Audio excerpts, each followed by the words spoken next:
നമ്മളിന്ന് ഇവിടെ ഡിസ്കസ് ചെയ്യാൻ വേണ്ടി പോകുന്നത് ഡയറക്റ്റ് ടാക്സിലെ ഇൻകം ടാക്സ് എന്നുള്ള പോർഷനാണ്.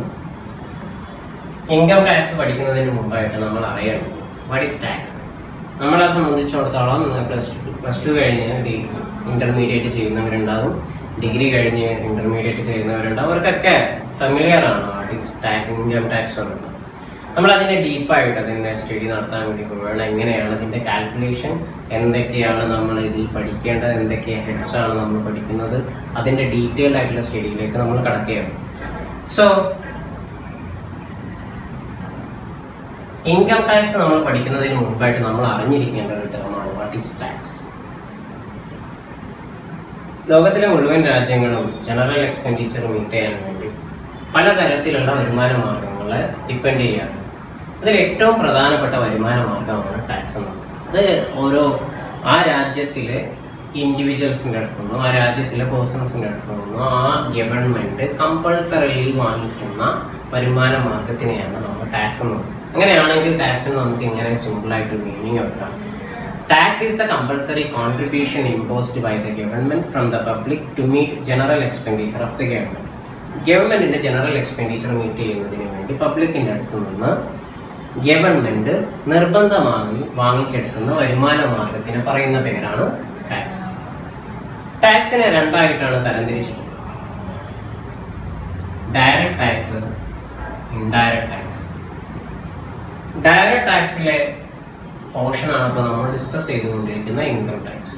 So what is direct tax? Direct tax എന്ന് പറഞ്ഞു കഴിഞ്ഞാൽ the liability to pay tax and the burden of tax are on the same person. It is called direct tax. Tax അടയ്ക്കാനുള്ള ബാധ്യതയും tax അടയ്ക്കുന്നതും ഒരാൾ തന്നെയാണെന്നുണ്ടെങ്കിൽ അങ്ങനെയുള്ള ടാക്സുകൾ പറയുന്ന പേരാണ് ഡയറക്റ്റ് ടാക്സ്. ഇനി indirect tax എന്ന് പറഞ്ഞു കഴിഞ്ഞാൽ the liability to pay tax and the burden of tax are on different person. It is called indirect tax. Indirect ടാക്സിൽ ബാധ്യത ഒരാൾക്കായിരിക്കും, ടാക്സ് അടയ്ക്കാനുള്ള ബാധ്യത. ടാക്സ് അടയ്ക്കുന്നത് മറ്റൊരു വ്യക്തിയുമായിരിക്കും. അങ്ങനെയാണെന്നുണ്ടെങ്കിൽ ആ ടാക്സിന് നമുക്ക് പറയാൻ പറ്റുന്നത് ഇൻഡയറക്റ്റ് ടാക്സ് എന്നാണ്. ഡയറക്റ്റ് ടാക്സിന്റെ എക്സാമ്പിൾ ഇൻകം ടാക്സ് ആണ്. എനിക്ക് വരുമാനം, ഒരു സ്ലാബ് റേറ്റിന്റെ മുകളിലേക്ക് എനിക്ക് വരുമാനം ഉണ്ടെങ്കിൽ ഞാൻ ആ വരുമാനത്തിന് ടാക്സ് അടയ്ക്കുകയും ആ വരുമാനത്തിന് ഞാൻ തന്നെ നേരിട്ട് ഗവൺമെന്റിന് ടാക്സ് ഏൽപ്പിക്കുകയും ചെയ്യുന്ന രീതിയാണ് ഇൻകം ടാക്സ് എന്ന് പറഞ്ഞത്. എന്നാൽ ഇൻഡയറക്റ്റ് ടാക്സിന്റെ ബെസ്റ്റ് എക്സാമ്പിൾ ആണ് GST എന്ന് പറയുന്നത്. GSTയിൽ നമ്മൾ ടാക്സ് അടയ്ക്കുന്നതിന്റെ ബേർഡൻ നമുക്കാണ്, കസ്റ്റമർക്കാണ്. ആ കസ്റ്റമർ അടയ്ക്കുന്ന ടാക്സ് പേ ചെയ്യുന്ന വ്യക്തി റീറ്റെയിലറോ അല്ലെങ്കിൽ ഹോൾസെയിലറോ അല്ലെങ്കിൽ നമുക്ക് സാധനം വിൽക്കുന്ന ആരാണോ സെല്ലർ ആയിരിക്കും നമ്മുടെ അടുത്ത് ടാക്സ് പേ ചെയ്യുക. സോ രണ്ട് വ്യത്യസ്തതയുള്ള ടാക്സ് ബേർഡനും ടാക്സ് പേയ്മെന്റും വ്യത്യാസമുള്ള ടാക്സിനെ പറയുന്നത് ഇൻഡയറക്റ്റ് ടാക്സ് എന്നും, ടാക്സ് പേയ്മെന്റും ടാക്സ് ബേർഡനും ഒരു വ്യക്തിയിൽ തന്നെ നിക്ഷിപ്തമാണെങ്കിൽ പറയുന്ന പേര് ഡയറക്റ്റ് ടാക്സ് എന്നുമാണ്. അപ്പൊ സിമ്പിൾ ആയിട്ട് നമുക്ക് മനസ്സിലാക്കാം, ടാക്സ് എന്ന് പറഞ്ഞു കഴിഞ്ഞാൽ compulsory contribution imposed by the government from the public to meet general expenditure of the government. ടാക്സിനെ രണ്ടായിട്ട് തരംതിരിച്ചിട്ടുണ്ട്: ഡയറക്റ്റ് ടാക്സ്, ഇൻഡയറക്റ്റ് ടാക്സ്. ഈ രണ്ട് വഴികളിലൂടെയാണ് ഗവൺമെന്റ് വരുമാനങ്ങളെ സ്വരൂപിക്കാറുള്ളത്, ടാക്സ് വരുമാനങ്ങളെ സ്വരൂപിക്കാറുള്ളത്. അതിൽ ഡയറക്റ്റ് ടാക്സ് എന്ന് പറഞ്ഞു കഴിഞ്ഞാൽ the tax burden and tax payment are on different person. It is called direct tax. If the tax burden and the tax payment are on the same person, it is called direct tax. If the tax payment and tax burden are on the different person, it is called indirect tax. കൂടി നോക്കാം.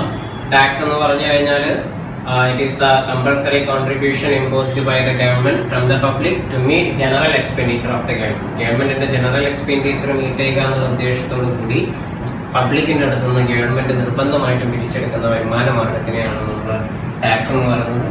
ടാക്സിനെ രണ്ടായിട്ട് തരംതിരിച്ചിട്ടുണ്ട്: direct tax, indirect tax. Direct tax എന്ന് പറഞ്ഞു കഴിഞ്ഞാൽ if the liability to pay tax and the burden of tax are on the same person, it is called direct tax. Direct tax ന്റെ example നമ്മൾ പറഞ്ഞു ഇൻകം ടാക്സ് എന്നാണ്.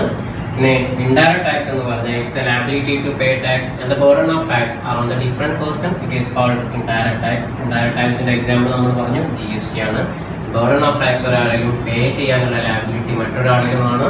Indirect ടാക്സിൽ burden of tax കസ്റ്റമർക്കും pay ചെയ്യാനുള്ള liability റീറ്റെയിലറോ അല്ലെങ്കിൽ ഹോൾസെയിലറോ seller ആയിട്ടുള്ള ആൾക്കും ആയിരിക്കും. അങ്ങനെയുള്ള ടാക്സ് സിസ്റ്റമാണ് GSTയിൽ ഫോളോ ചെയ്യുന്നത്. ഇതിനെക്കുറിച്ച് ഡീറ്റെയിൽഡ് ആയിട്ടുള്ള പഠനം നമ്മൾ നടത്തും. ഏതൊക്കെയാണ് ഡയറക്ട് ടാക്സ്, ഏതൊക്കെയാണ് ഇൻഡയറക്ട് ടാക്സ്, ഏതൊക്കെ ഡയറക്ട് ടാക്സുകൾ എങ്ങനെയൊക്കെയാണ് കാൽക്കുലേറ്റ് ചെയ്യുക, ഇൻഡയറക്ട് ടാക്സുകൾ എങ്ങനെയൊക്കെയാണ് കാൽക്കുലേറ്റ് ചെയ്യുക എന്നുള്ളത് നമ്മൾ ഇന്റർമീഡിയറ്റിൽ തന്നെ പഠിച്ചെടുക്കാനും. ഏതായിരുന്നാലും ഡയറക്ട് ടാക്സിലെ വളരെ പ്രധാനപ്പെട്ട ടാക്സ് സിസ്റ്റമാണ് ഇൻകം ടാക്സ് എന്ന് പറഞ്ഞാൽ. പിന്നെ വെൽത്ത് ടാക്സ് ഉണ്ട്, പ്രൊഫഷണൽ ടാക്സ് ഉണ്ട്, അങ്ങനെ ഒരുപാട് ടാക്സുകൾ ഡയറക്ട് ടാക്സിലുണ്ട്. ഇനി നമ്മൾ ഇൻകം ടാക്സിലേക്ക് കടക്കുകയാണ്. ഇൻകം ടാക്സ് നമ്മൾ നേരത്തെ പറഞ്ഞു, ഇൻകം ടാക്സ് പഠിക്കുന്നതിന് മുമ്പ് നമ്മൾ അറിഞ്ഞിരിക്കേണ്ട ചില കാര്യങ്ങളുണ്ട്. അതിൽ ഒന്നാമത്തത് ടാക്സ് ആണ്. രണ്ടാമത്തത് ഹിസ്റ്ററി ഓഫ് ഇൻകം ടാക്സ് ആണ്. History of income tax, income ടാക്സിന്റെ ഹിസ്റ്ററി. ഇൻകം ടാക്സിന്റെ ഹിസ്റ്ററി ഇന്ത്യയിലെ വളരെ പ്രധാനപ്പെട്ട ചരിത്ര വർഷങ്ങളിൽ ഒന്നായിട്ടുള്ള 1857 തുടങ്ങുന്നത്. നമുക്ക് എല്ലാവർക്കും അറിയാം 1857 പ്രത്യേകത എന്താണെന്നുള്ളത്. 1857 ഇന്ത്യയിൽ ഒന്നാം സ്വാതന്ത്ര്യ സമരം നടക്കുന്നത്. ശിപ്പായി ലഹള എന്നൊക്കെ അറിയപ്പെടുന്ന ഒന്നാം സ്വാതന്ത്ര്യ സമരം നടക്കുന്നു. മംഗൾ പാണ്ഡെ ഇന്ത്യയിലെ ആദ്യത്തെ രക്തസാക്ഷിയാകുന്ന സമയം. 1877 സമരം ബ്രിട്ടീഷുകാർക്ക് അടിച്ചമർത്തപ്പെടേണ്ടത് ആവശ്യമായിട്ട് വന്നു. ബ്രിട്ടീഷുകാർ അതിനുവേണ്ടി ഒരുപാട് ചെലവ് വഹിക്കേണ്ടി വന്നു. ആ കാലഘട്ടത്തിൽ ബ്രിട്ടീഷ് ഗവൺമെന്റിന് ഇന്ത്യയിൽ നിന്ന് പുതിയ വരുമാനങ്ങളെ കണ്ടെത്തേണ്ടത് ആവശ്യമായിട്ട് വന്നു. അങ്ങനെ ഒരു സിറ്റുവേഷൻ അറേഞ്ച് ചെയ്തപ്പോൾ ബ്രിട്ടീഷ് ഗവൺമെന്റ് ഇന്ത്യയിൽ പുതുതായി കൊണ്ടുവന്നിട്ടുള്ള ഒരു ടാക്സ് സിസ്റ്റമാണ് ഇൻകം ടാക്സ് എന്ന് പറഞ്ഞു കഴിഞ്ഞാൽ. 1860 ഇൻകം ടാക്സ് ഇൻട്രൊഡ്യൂസ് ചെയ്യുന്നത്. സർ ജെയിംസ് വിൽസൺ ആണ് ഇൻകം ടാക്സ് ഇന്ത്യയിൽ ആദ്യമായിട്ട് ഇൻട്രൊഡ്യൂസ് ചെയ്യുന്നത്.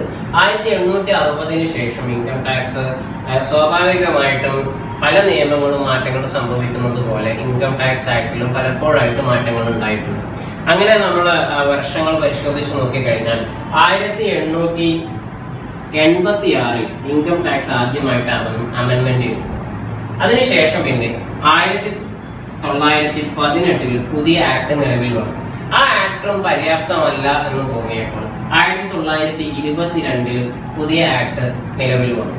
1922 ഇൻകം ടാക്സ് ആക്ട് 1947 ശേഷം തുടർന്നു. നമ്മുടെ സ്വാതന്ത്ര്യം കിട്ടിയതിനു ശേഷം 1947 ശേഷം ഒരുപാട് വർഷം 1922 ആക്ട് അനുസരിച്ച് തന്നെയായിരുന്നു നമ്മൾ ഇൻകം ടാക്സ് പിരിച്ചുകൊണ്ടിരുന്നത്. ഇൻകം ടാക്സ് നിർത്തലാക്കിയിട്ടുണ്ടായിരുന്നില്ല. 1961 പുതിയ ഇൻകം ടാക്സ് ആക്ട് നിലവിൽ വന്നു.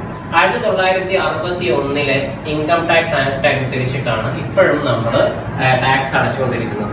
ഓരോ വർഷങ്ങളിലും ടാക്സ് സിസ്റ്റത്തിലും ടാക്സ് ലാബ് റേറ്റുകളിലും മറ്റു മാറ്റങ്ങളും സംഭവിക്കാവുന്നതാണ്.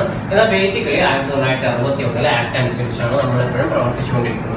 സോ ഇതാണ് ഇൻകം ടാക്സിന്റെ ഹിസ്റ്ററി എന്ന് പറയുന്നത്. ഏതൊരു കാര്യങ്ങൾക്കും ചരിത്രങ്ങൾ ഉണ്ടാകുന്നത് പോലെയുള്ള ഇൻകം ടാക്സിന്റെ ഹിസ്റ്ററി ഇതാണ്. ഹിസ്റ്ററി ഓഫ് ഇൻകം ടാക്സ് ചോദിച്ചു കഴിഞ്ഞാൽ നിങ്ങൾ മറ്റു ഇതിൽ ഒരുപാട് കാര്യങ്ങൾ കൂട്ടിച്ചേർക്കേണ്ടതുണ്ടെങ്കിലും ഈ കാര്യങ്ങൾ നിർബന്ധമായിട്ട് നിങ്ങളുടെ ആൻസർ ഷീറ്റുകളിൽ ഉണ്ടായിരിക്കണം എന്നുള്ളത് ഉറപ്പാണ്. കാരണം ഇത് വളരെ ഇമ്പോർട്ടന്റ് ആയിട്ടുള്ള യൂസ് ആണ്.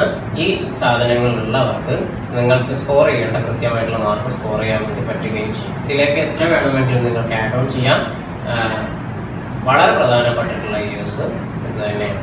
ഇനി നമ്മൾ ഹിസ്റ്ററി ഓഫ് ഇൻകം ടാക്സിന് ശേഷം നമ്മൾ അറിഞ്ഞിരിക്കേണ്ട ടാക്സുമായിട്ട് ബന്ധപ്പെട്ട് നമ്മൾ അറിഞ്ഞിരിക്കേണ്ട വളരെ പ്രധാനമായിട്ടുള്ള ചില ടേമുകളിലേക്ക് കടക്കുകയാണ്. അതിന് മുൻപായിട്ട് ടാക്സിനെ കൺട്രോൾ ചെയ്യുന്ന അതോറിറ്റിയെ നമ്മൾ പരിചയപ്പെടേണ്ടത് CBDT ആണ്. ടാക്സിനെ കൺട്രോൾ ചെയ്യുന്ന സുപ്രീം അതോറിറ്റി എന്ന് പറഞ്ഞാൽ CBDT stand for central board of direct taxation. നമ്മൾ പഠിച്ചിട്ടുള്ളതായിരിക്കും, അറിഞ്ഞിട്ടുള്ളതായിരിക്കും. നമ്മൾ ഡിഗ്രി പഠിച്ചു കഴിഞ്ഞിട്ടുള്ളവരാണെന്നുണ്ടെങ്കിൽ CBDT പരിചയമുണ്ടോ? Central board of direct taxation situate ചെയ്തിട്ടുള്ളത് മുംബൈയിലാണ്. ഇതിന്റെ ഹെഡ് ഓഫീസ് മുംബൈയിലാണ്. ഡയറക്ട് ടാക്സിനെ കൺട്രോൾ ചെയ്യുന്ന body central board of direct taxation ആണ്. GSTയുടെ കൺട്രോൾ ചെയ്യുന്ന സുപ്രീം അതോറിറ്റി എന്ന് പറഞ്ഞാൽ നമുക്ക് അറിയാം, നമ്മളിപ്പം വളരെ കൃത്യമായിട്ട് അറിഞ്ഞിരിക്കേണ്ടതാണ്. GSTയുടെ അതോറിറ്റി ഏതാണെന്നത് GST കൗൺസിലാണ്. GST കൗൺസിൽ പോലെ പ്രവർത്തിക്കുന്നതാണ് CBDT എന്ന് പറഞ്ഞാൽ central board of direct taxation. ഇനി നമ്മൾ ഇതിലെ പ്രധാനപ്പെട്ട ടേംസിലേക്ക് കടക്കുകയാണ്.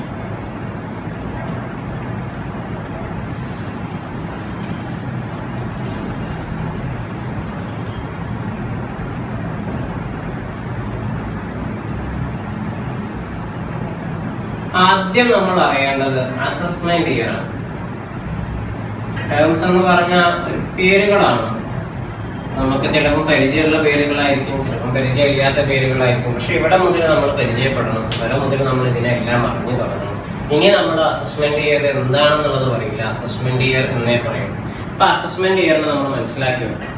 അസസ്മെന്റ് ഇയർ എന്ന് പറഞ്ഞു കഴിഞ്ഞാൽ assessment is made on the income of the previous year. Assessment ഇയറിലാണ് നമ്മൾ അസസ്മെന്റ് ചെയ്യുക എന്നുള്ളതാണ് അസസ്മെന്റ് ഇയറിന്റെ പ്രത്യേകത. എന്താണ് അസസ്മെന്റ് ചെയ്യുക എന്നുള്ളത് നിങ്ങൾക്ക് അറിയാം. പ്രീവിയസ് ഇയറിൽ ഉണ്ടായിട്ടുള്ള ഇൻകത്തിനെ കാൽക്കുലേറ്റ് ചെയ്യുന്ന ഇയറിനെ പറയുന്ന പേരാണ് അസസ്മെന്റ് ഇയർ. ഇപ്പൊ എന്താ പ്രീവിയസ് ഇയർ? നമ്മൾ അസസ് ചെയ്യുന്നതിന് തൊട്ട് മുമ്പുള്ള ഇയറിനെ പറയുന്ന പേരാണ് പ്രീവിയസ് ഇയർ. ആ ഇയറിലേക്ക് നമ്മൾ ഇൻകം ജനറേറ്റ് ചെയ്തിട്ടുണ്ടാകും. ആ ജനറേറ്റ് ചെയ്ത ഇൻകത്തിനെ നമ്മൾ അസസ് ചെയ്യുന്ന ഇയറിനെയാണ് നമ്മൾ അസസ്മെന്റ് ഇയർ എന്ന് പറയുന്നത്. ഈ ഇപ്പോഴെന്ന് നിലവിലെ അസസ്മെന്റ് ഇയർ എന്ന് പറഞ്ഞു കഴിഞ്ഞാൽ 2020-2021 നിലവിലെ അസസ്മെന്റ് ഇയർ എന്ന് പറഞ്ഞത്. ഓരോ അസസ്മെന്റ് ഇയറും സ്റ്റാർട്ട് ചെയ്യുന്നത് ഫിനാൻഷ്യൽ ഇയറിൽ തന്നെയാണ്. ഏപ്രിൽ 1 മുതൽ മാർച്ച് 31 വരെയാണ്. ഇനി നമ്മൾ പ്രീവിയസ് ഇയർ എന്നുള്ള ടേമും ഇതുമായിട്ട് ബന്ധപ്പെട്ട് പഠിക്കാം. പ്രീവിയസ്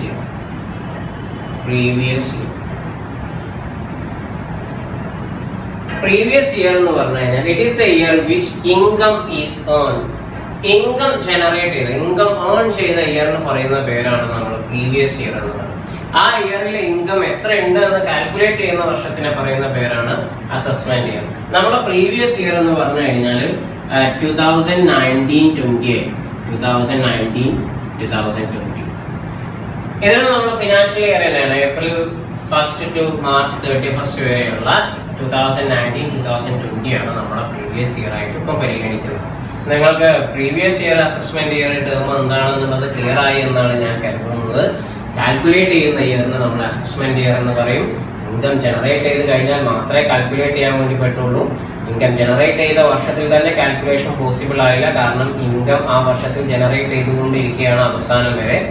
ആ അവസാനം കഴിഞ്ഞു കഴിഞ്ഞാൽ അടുത്ത വർഷം നമ്മൾ കാൽക്കുലേറ്റ് ചെയ്യും. ആ വർഷമാണ് അസസ്മെന്റ് ഇയർ എന്ന് പറഞ്ഞു കഴിഞ്ഞാൽ.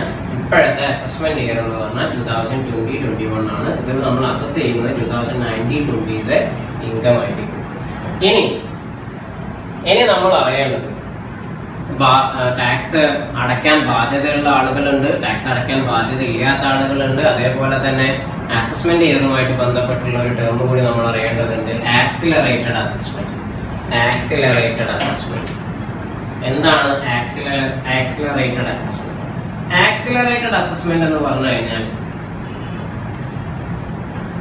നമ്മൾ പറഞ്ഞു പ്രീവിയസ് ഇയറിൽ ഏൺ ചെയ്തിട്ടുള്ള ഇൻകം ആണ് നമ്മൾ അസസ്മെന്റ് ഇയറിൽ കാൽക്കുലേറ്റ് ചെയ്യുക. അതിന് എക്സെപ്റ്റഡ് ആയിട്ടുള്ള എക്സെപ്ഷണൽ റൂളാണ് ആക്സിലറേറ്റഡ് അസസ്മെന്റ്. ചില സമയങ്ങളിൽ നമ്മൾ പ്രീവിയസ് ഇയറിൽ ഏൺ ചെയ്ത ഇൻകം പ്രീവിയസ് ഇയറിൽ തന്നെ അസസ് ചെയ്യാറുണ്ട്.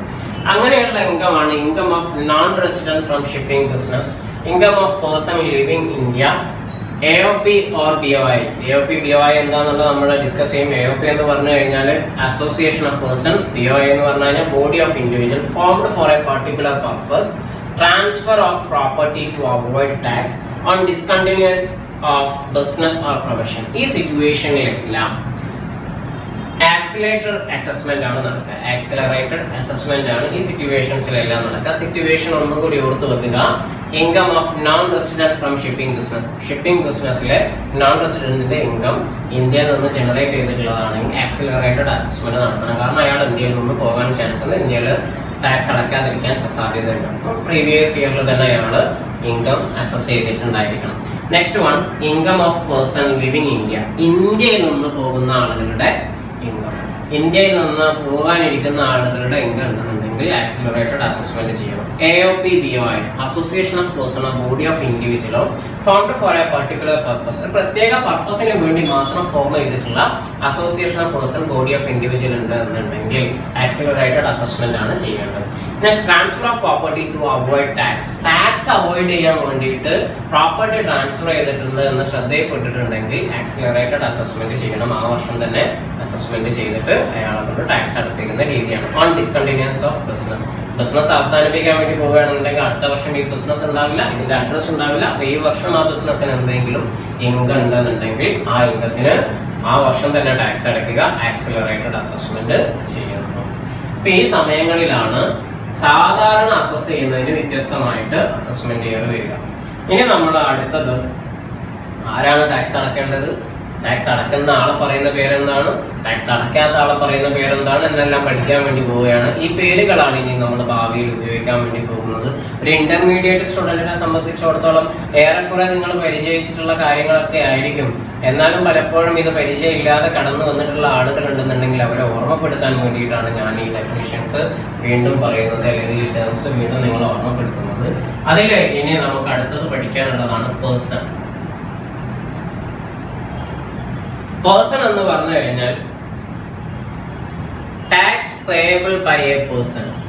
പേഴ്സൺ ആണ് ടാക്സ് അടക്കേണ്ടത്.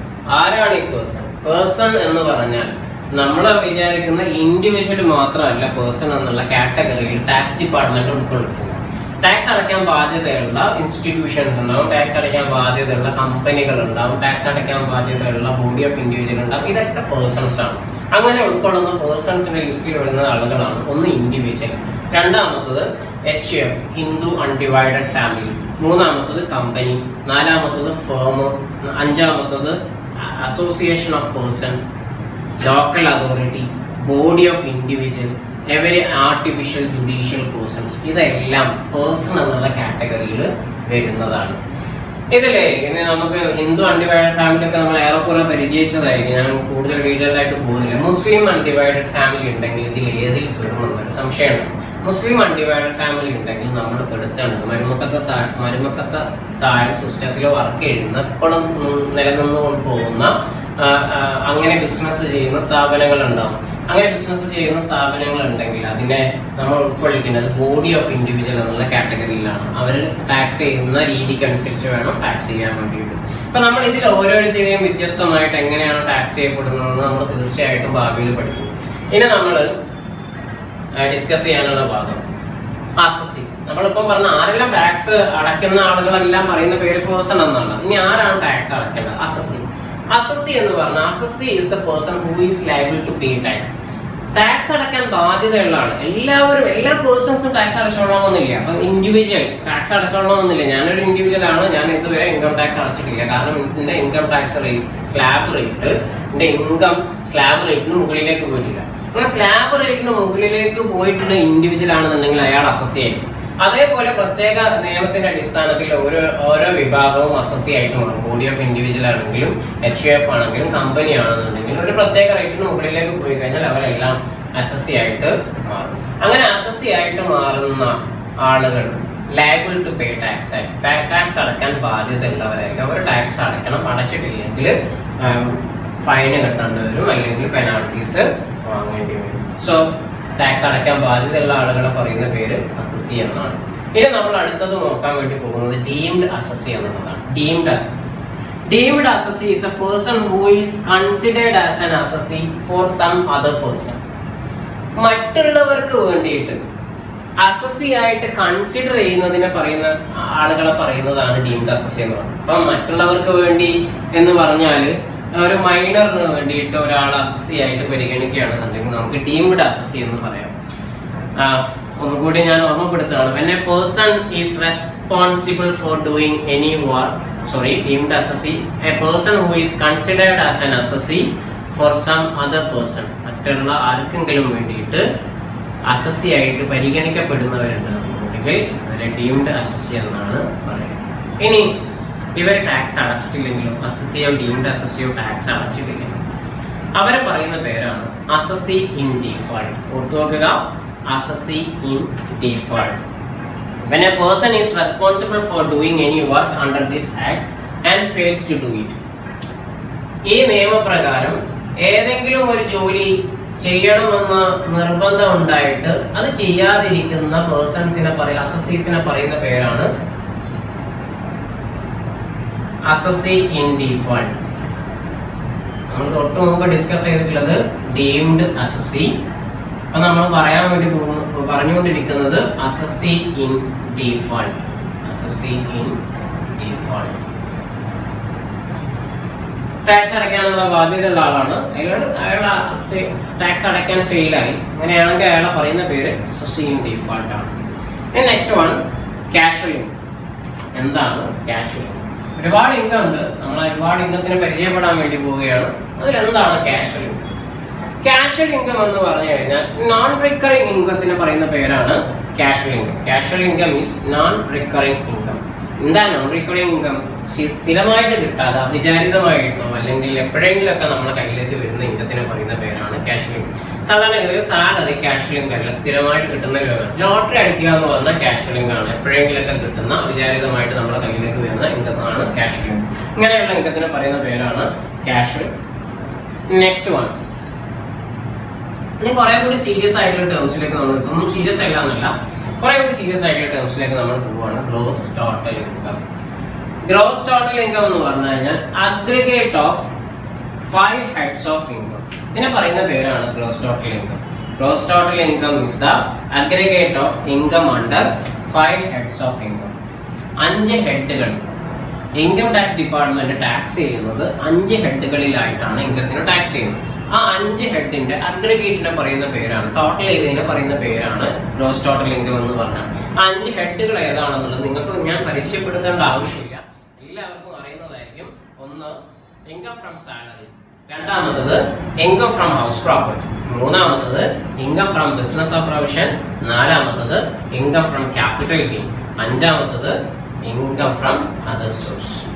ഇനി ഇതിനെല്ലാം നമ്മൾ വളരെ വൃത്തിയായിട്ട് ഓരോ ക്ലാസ്സുകളിലായിട്ട് നമ്മൾ ഡിസ്കസ് ചെയ്യുന്നതാണ്. ഇതിന്റെ എല്ലാം കാൽക്കുലേഷൻ എങ്ങനെയാണ്, ഇതിന് ഓരോന്നിനും സെപ്പറേറ്റ് കാൽക്കുലേഷൻ ആണുള്ളത്. ഇൻകം ടാക്സ് എന്നുള്ള ഭാഗത്തിൽ നമുക്ക് ഡിസ്കസ് ചെയ്യാനുള്ളത് ഈ 5 ഹെഡുകൾ എങ്ങനെയാണ് കാൽക്കുലേറ്റ് ചെയ്യാം, ഇത് എങ്ങനെയാണ് അഗ്രിഗേറ്റ് ചെയ്യുക, ഇത് അഗ്രിഗേറ്റ് ചെയ്ത് കഴിഞ്ഞാൽ ഇതിൽ ഏതൊക്കെ ഡിഡക്ഷൻസ് നമുക്ക് യൂസ് ചെയ്യാൻ പറ്റും, എങ്ങനെയാണ് ടാക്സബിൾ ഇൻകം കാൽക്കുലേറ്റ് ചെയ്യുക എന്നുള്ളതാണ്. ഇത് നമ്മൾ പഠിക്കുന്നതോട് കൂടിയിട്ട് നമുക്ക് ഒരു ടാക്സ് കൺസൾട്ടന്റ് ആയിട്ട് വർക്ക് ചെയ്യാനുള്ള, ഒരു ജൂനിയർ ടാക്സ് കൺസൾട്ടന്റ് ആയിട്ട് വർക്ക് ചെയ്യാനുള്ള എല്ലാ അറിവുകളുമാകും. സ്വന്തമായിട്ട് തുടങ്ങുന്നവർക്ക് തുടങ്ങാവുന്നതാണ്, അല്ലാതെ ആരുടെയെങ്കിലും കീഴിൽ വർക്ക് ചെയ്തിട്ട് പിന്നീട് സ്വന്തമായിട്ട് തുടങ്ങാവുന്നതാണ്. ഒരു വരുമാന മാർഗമായിട്ട് പരിഗണിക്കാവുന്ന പ്രിലിമിനറി, ഇതിന് പ്രത്യേക ക്വാളിഫിക്കേഷൻ ഒന്നും ആവശ്യമില്ല. ടാക്സ് കൺസൾട്ടന്റ് എന്ന് പറഞ്ഞാൽ ഇതിന്റെ അറിവ് തന്നെയാണ് ടാക്സ് കൺസൾട്ടന്റിന്റെ ക്വാളിഫിക്കേഷൻ എന്ന് പറഞ്ഞു കഴിഞ്ഞാൽ. നിങ്ങൾ ഇന്റർമീഡിയറ്റ് എടുക്കണം, നിങ്ങൾ CMA പാസ്സാകണം, BCom പാസ്സാകണം എന്ന് യാതൊരുവിധ നിർബന്ധങ്ങളും യഥാർത്ഥത്തിൽ ടാക്സ് കൺസൾട്ടന്റിന് ഇല്ല. അപ്പം നമ്മൾ പറഞ്ഞു വന്നിട്ടുള്ളത് GTI ആണ്. GTI ഒന്നും കൂടി വിശദീകരിച്ച് പറയുന്നത് income under each head of income is computed after making adjustment for set off and carry forward of losses. ഒന്നുകൂടി എക്സ്പാൻഡ് ചെയ്ത് പറഞ്ഞു കഴിഞ്ഞാൽ സെറ്റ് ഓഫ് ക്യാരി ഫോർവേഡ് എന്ന് പറഞ്ഞിട്ടുള്ള 2 സാധനങ്ങൾ കൂടിയുണ്ട് നമ്മൾ പറയേണ്ട. ഈ 5 ഹെഡിലെ ഇൻകം ടോട്ടൽ ചെയ്ത് സെറ്റ് ഓഫ് ക്യാരി ഫോർവേഡ് വർക്കുകൾ ചെയ്തതിന് ശേഷം കിട്ടുന്ന ഇൻകത്തിന് പറയുന്ന പേരാണ് ഗ്രോസ് ടോട്ടൽ ഇൻകം. എന്താണ് സെറ്റ് ഓഫ്, എന്താണ് ക്യാരി ഫോർവേഡ് നമ്മളിപ്പം ഡിസ്കസ് ചെയ്യുന്നില്ല. ഭാവിയിൽ തീർച്ചയായിട്ടും അതിനെക്കുറിച്ചുള്ള ഡീറ്റെയിൽഡ് ആയിട്ടുള്ള ക്ലാസ്സുകളിലേക്ക് നമ്മൾ പോകും. ഏതായാലും set of carry forward 2 terms ഉണ്ട് എന്നുള്ളത് മനസ്സിലാക്കി വെക്കുക. ഈ രണ്ട് കാര്യങ്ങൾക്ക് ശേഷം ഈ 5 ഹെഡ് കൂട്ടിക്കഴിഞ്ഞിട്ട് സെറ്റ് ഓഫും ക്യാരി ഫോർവേഡും ചെയ്ത് കഴിഞ്ഞതിന് ശേഷം കിട്ടുന്ന ഇൻകത്തിനെ പറയുന്ന പേരാണ് ഗ്രോസ് ടോട്ടൽ ഇൻകം. ഇനി ഒരു ഗ്രോസ് ടോട്ടൽ ഇൻകം ഉണ്ടെന്നുണ്ടെങ്കിൽ സ്വാഭാവികമായിട്ടും അവിടെ ഒരു നെറ്റ് ടോട്ടൽ ഇൻകം ഉണ്ടാവും. അതിന് പറയുന്ന പേര് ഇവിടെ ടോട്ടൽ ഇൻകം എന്നാണ്. Total income, gross total income minus all deduction under section 80. Section 80C to 80U വരെ ഒരുപാട് ഡിഡക്ഷൻസ് ഗവൺമെന്റ് പറയുന്നുണ്ട്. ആ ഡിഡക്ഷൻസ് എല്ലാം കുറച്ച് കഴിഞ്ഞാൽ കിട്ടുന്ന ഗ്രോസ് ടോട്ടൽ ഇൻകത്തിൽ നിന്ന് ഈ ഡിഡക്ഷൻസ് നമുക്ക് കുറയ്ക്കാൻ വേണ്ടി പറ്റുന്ന ഡിഡക്ഷൻസ് എല്ലാം കുറച്ച് കഴിഞ്ഞാൽ കിട്ടുന്ന ഇൻകത്തിനെ പറയുന്ന പേരാണ് ടോട്ടൽ ഇൻകം. ഇനി എന്താണ് 80C 80U വരെയുള്ള ഡിഡക്ഷൻസ് എന്നുള്ളത് നമുക്ക് സംശയം ഉണ്ടാവും. നമ്മൾ ഭാവിയിൽ എല്ലാ ഹെഡ് ഓഫ് ഇൻകം കാൽക്കുലേറ്റ് ചെയ്ത് സെറ്റ് ഓഫും ക്യാരി ഫോർവേഡും കഴിഞ്ഞാൽ പിന്നെ നമ്മൾ 80C മുതൽ 80U വരെയുള്ള ഡിഡക്ഷൻസിനെ കുറിച്ച് ഡിസ്കസ് ചെയ്യും. അതിന്റെ പ്രധാനപ്പെട്ട ഡിഡക്ഷൻസ് ഒക്കെ നമ്മൾ ഓർമ്മയിൽ വെക്കണം. ആ ഡിഡക്ഷൻസ് കുറച്ച് കഴിഞ്ഞാൽ ഗ്രോസ് ടോട്ടൽ ഇൻകത്തിൽ നിന്ന് കുറച്ച് കഴിഞ്ഞാൽ കിട്ടുന്നതിനെ പറയുന്ന പേരാണ് ടോട്ടൽ ഇൻകം. പുറത്തു വെക്കുക. ഇനി നമ്മൾ സെസ്, അടുത്ത ടേമാണ് സെസ്. അപ്പൊ നമ്മള് ഗ്രോസ് ടോട്ടൽ ഇൻകം പറഞ്ഞു, ടോട്ടൽ ഇൻകം പറഞ്ഞു, ഇനി നമ്മൾ പറയുന്നതാണ് സെസ്. സെസ് എന്ന് പറഞ്ഞാൽ പലപ്പോഴും ടാക്സിലെ നമ്മൾ അറിയാതെ പോകുന്ന എന്നാൽ നമുക്ക് സുപരിചിതമായിട്ടുള്ള സാധനമാണ് സെസ്. നമ്മൾ ഏത് ബില്ലെടുത്ത് വെച്ച് നോക്കിക്കഴിഞ്ഞാൽ, ഏത് ഫോണിന്റെ ബില്ലായാലും അല്ലെങ്കിൽ മറ്റേ ചില ബില്ലുകളൊക്കെ എടുത്ത് വെച്ച് നോക്കിക്കഴിഞ്ഞാൽ നമുക്ക് കാണുന്നതാണ് സെസ്. എന്താണ് ഈ സെസ്? സെസ് ഒരു വരുമാന മാർഗം തന്നെയാണ്. എന്നാൽ ടാക്സ് ജനറൽ എക്സ്പെൻഡിച്ചർ മീറ്റ് ചെയ്യാൻ വേണ്ടി വാങ്ങിക്കുന്ന വരുമാന മാർഗമാണെന്നുണ്ടെങ്കിൽ സെസ് സ്പെഷ്യൽ എക്സ്പെൻഡിച്ചേഴ്സ് മീറ്റ് ചെയ്യാൻ വേണ്ടിയിട്ട് ഗവൺമെന്റിന്റെ അടുത്തുനിന്ന് വാങ്ങിച്ചെടുക്കുന്ന കമ്പൾസറി കോൺട്രിബ്യൂഷൻസിന് പബ്ലിക്കിന്റെ അടുത്തുനിന്ന് വാങ്ങിച്ചെടുക്കുന്ന കമ്പൾസറി കോൺട്രിബ്യൂഷൻസിന് പറയുന്ന പേരാണ് സെസ്. നമ്മളൊരു സാധനം വാങ്ങിക്കുമ്പോൾ സെസ്സും കൊടുക്കേണ്ടി വരും. ചില സാധനങ്ങൾക്കൊക്കെ സെസ് കൊടുക്കേണ്ടി വരും ടാക്സിന് പുറമെ. എല്ലാത്തിനും ഒന്നും സെസ് ഇല്ല, ചില പ്രത്യേക സാധനങ്ങൾക്കൊക്കെ സെസ് ഉണ്ട്. ഇപ്പൊ കേരളത്തിലാണെന്നുണ്ടെങ്കിൽ ഇപ്പോൾ പുതിയതായിട്ടൊന്നും പറയാൻ പറ്റില്ല, ഇപ്പൊ ഏകദേശം ഒരു വർഷത്തോളമായി നടപ്പിലാക്കുന്ന ടാക്സ് സിസ്റ്റമാണ് സെസ്, കേരള ഫ്ലഡ് സെസ്. കേരളത്തിലെ ഫ്ലഡുമായിട്ട് ബന്ധപ്പെട്ട് കേരളത്തിൽ ഒരുപാട് എക്സ്പെൻഡിച്ചേഴ്സ് വരികയുണ്ടായി. ആ എക്സ്പെൻഡിച്ചർ മീറ്റ് ചെയ്യാൻ വേണ്ടിയിട്ട് നമ്മൾ സാധനങ്ങൾ വാങ്ങുകയും വിൽക്കുകയും ചെയ്യുന്ന സമയത്ത് നമ്മൾ എക്സ്ട്രാ കൊടുക്കുന്ന ഒരു 1% ടാക്സ് ഉണ്ട് ഗവൺമെന്റിന്. ആ ടാക്സിനെയാണ് കേരള ഫ്ലഡ് സെസ് എന്ന് പറയുന്നത്. അത് ആ ഫ്ലഡ് സെസ്സിന് നമ്മൾ സ്വരുക്കൂട്ടിയിട്ടുള്ള വരുമാനങ്ങളെല്ലാം നമ്മൾ ചെലവഴിക്കേണ്ടത് കേരളത്തിലെ ഫ്ലഡുമായിട്ട് ബന്ധപ്പെട്ട എക്സ്പെൻഡിച്ചേഴ്സ് മീറ്റ് ചെയ്യാം. പാലങ്ങൾ പൊളിഞ്ഞു പോയിട്ടുണ്ടെങ്കിൽ ആ പാലങ്ങൾ നിർമ്മിക്കാൻ വേണ്ടിയിട്ടാണ്, വീടുകൾ പൊളിഞ്ഞു പോയിട്ടുണ്ടെങ്കിൽ ആ വീട് നിർമ്മിക്കാൻ വേണ്ടിയിട്ടാണ്, വാണിജ്യ സ്ഥാപനങ്ങൾക്ക് എന്തെങ്കിലും പറ്റിയിട്ടുണ്ടെങ്കിൽ അതിന് വേണ്ടിയിട്ടാണ്, ഇൻഫ്രാസ്ട്രക്ചർ ഫെസിലിറ്റീസ് ഡെവലപ്പ് ചെയ്യാൻ വേണ്ടിയിട്ടാണ് ഫ്ലഡുമായിട്ട് ബന്ധപ്പെട്ട് തകർന്നു പോയത്. അപ്പൊ ആ പ്രത്യേക എക്സ്പെൻഡിച്ചർ മീറ്റ് ചെയ്യാൻ വേണ്ടി മാത്രം വാങ്ങിക്കുന്ന സെസ്സാണ് കേരള ഫ്ലഡ് സെസ് എന്ന് പറയുന്നത്. അങ്ങനെ ചില പ്രത്യേക എക്സ്പെൻഡിച്ചേഴ്സ് മീറ്റ് ചെയ്യാൻ വേണ്ടി മാത്രം വാങ്ങിക്കുന്ന ടാക്സിനെ പറയുന്ന പേരാണ് സെസ്. നിങ്ങൾ എഡ്യൂക്കേഷണൽ സെസ്സിനെ കുറിച്ച് കേട്ടിട്ടുണ്ടാവും. എഡ്യൂക്കേഷണൽ പർപ്പസിന് വേണ്ടി മാത്രം ഉപയോഗിക്കുന്നതാണ്. അങ്ങനെ ഒരുപാട് സെസ്സുകൾ ഇന്ത്യയിൽ നിലനിൽക്കുന്നുണ്ട്. സെസ് ഒരു കമ്പൾസറി കോൺട്രിബ്യൂഷൻ തന്നെയാണ് ടാക്സിന് പുറമേ ഉള്ള, എന്നാൽ കളക്ട് ചെയ്യുന്നത് പ്രത്യേക പർപ്പസിനായിരിക്കും.